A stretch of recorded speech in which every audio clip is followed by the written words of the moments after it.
Stephen's with us. Stephen is in Columbus, Ohio. Hi, Stephen. How are you? Hi, Dave. How are you, sir? Better than I deserve. That's for sure. How can I help? Had to hear that. Got a question for you. I have a young entrepreneur daughter. We actually just recently put in a new commercial kitchen basically in our house. She started up a bakery doing ice sugar cookies, and it's just kind of taken off, kind of blown up actually. And I was curious what to do with kind of setting her up for the future. What your recommendation is for a 10-year-old to do with her money besides throw it in the savings account? So how much has she made with her sugar cookies? It's kind of, it goes month to month depending on holidays. It started at Thanksgiving. Just roughly. I'm going to say roughly she's right at a month. Last month was like $550. This month pushing $1,000. Oh, that's awesome. Wow, that's great, man. Okay. Well, here's what I'm going to do. When I get done, I'm going to put you on hold. Kelly's going to pick up. I'm going to send you a copy of Anthony O'Neill's Teen Entrepreneur Toolbox, which is a toolbox that helps parents work with their teenagers on setting up and running a small business appropriately. Here's the main thing I want parents to remember about money and about entrepreneurship when you're 10, 12, 14, even 16 years old. The investing in some big investment that's going to be worth $8 bazillion when you're 65 years old is some fun math to run out, and it's not a bad teaching tool. But 99% of what your 10-year-old needs to take away from this experience is the entrepreneurial skills and confidence. It's not the money. The money in the scope of her life is irrelevant because you have a young rock star on your hands. Mm-hmm. And so, you know, like when Rachel was growing up, Rachel Cruz, Sharon and I kept looking at each other going, we have to point this one at something because it's going to go off. And that's what you're doing here, right? Your children, the Bible says, are an arrow in your quiver, and so what you want is you want them to fly straight when you release the bow, and that's what this is all about. It's not about $1,000 a month, because it's not $15,000 a month. It's $1,000, okay? And in the scope of this kid's life, she's going to make $100,000 a month if you keep teaching her these skills. And so I think what you need to do is make sure you lean in on the lessons. And then I always take money with adults and children, and I divide it into three categories. We enjoy some, called spending. We give some, called generosity. And we save some. And you always, all of us, including 10-year-olds, need to be building those three muscles at all times. The problem is often with children, we only teach them one or two of the muscles.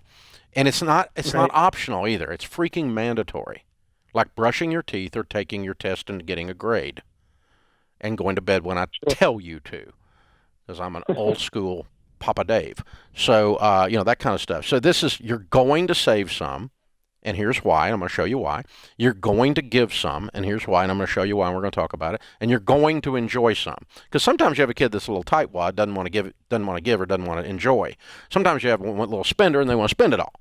But and so they got a natural bent, but also help them develop those other skills and these entrepreneurial skills, and that's what I want to concentrate on here. And so under the heading of savings, if you want to sit down and continue a deeper education with the SmartVestor Pro, you can open up a little mutual fund if you want to and put some of the money in there. That's okay, but the moral of the story is this kid is the magic sauce, not the money. You're right. And Dave, tell me what you think about this.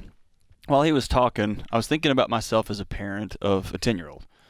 And my 10-year-old gets really zoned in on something for sometimes months at a time. Mm-hmm.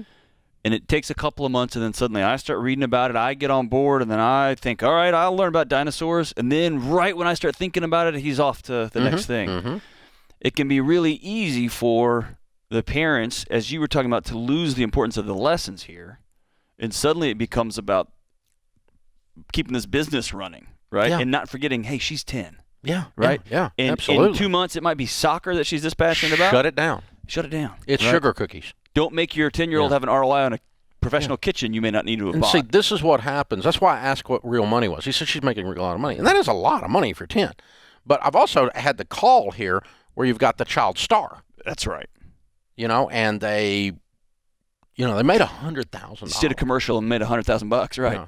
Freaking diaper commercial, and the 3-year-old got $100,000. What? That's happened. I've talked to those people, and if you're not careful, then the parents get all invested, and that's how their childhood gets stolen because they become a product. They become a professional, right? And they become about their achievement and how much money you're going to make, and that's why we all gripe about parents who overdo sports, or gripe about parents who overdo pageants, right? Or gripe about parents that overdo ...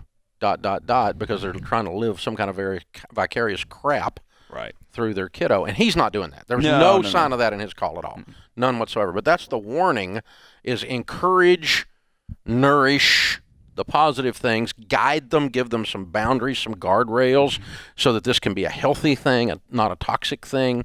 But you don't hold it really loosely. Yeah.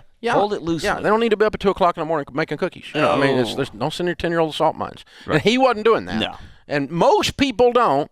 But sometimes people go, well, the kid needs to go where the kid's going to go. No, they're a kid. They're 10. You need to go, no, you're going to bed. You're going to bed. It's a sugar cookie. Shut the crap up. Go to bed. I mean, it's it. And so you got to draw the line there and back it in because, adults, because if you don't, then you've got a 30-year-old with an expanded version of that. And then they end up on your show. Yes. Calling in going, I'm crazy! So they've lost their ever-loving mind. And that's not how they call your show, but it is the actual diagnosis, though. Sort of. Well, but yeah, I mean, it's so easy to take what your kid's passionate about and it becomes your passion, and suddenly you're driving them towards an outcome instead of just letting them be a kid. Yeah, and then you get, you can name all these stars that were stars too young. Right. The teenage, or that didn't have parents who had good boundaries. No, the parents were just crazier than a loon, and then the kid just blew up, made a bunch of money, and as a country star, a pop star, or whatever, 14 years old, and then all you've got is expanded dysfunction. Right. Later on, because they never had the ability to emotionally, relationally develop, and have good, solid boundaries and process. Now, again, he's not got any of that. There was no smell of that. Sounds like whatsoever. He's a dad who loves his daughter. Yeah, he sounds like, and he's proud. He's very proud of her, and he should be. She's a cool kid. That's a cool kid. I mean, that's neat. But the moral there is don't overthink it. Yeah, and don't make it in.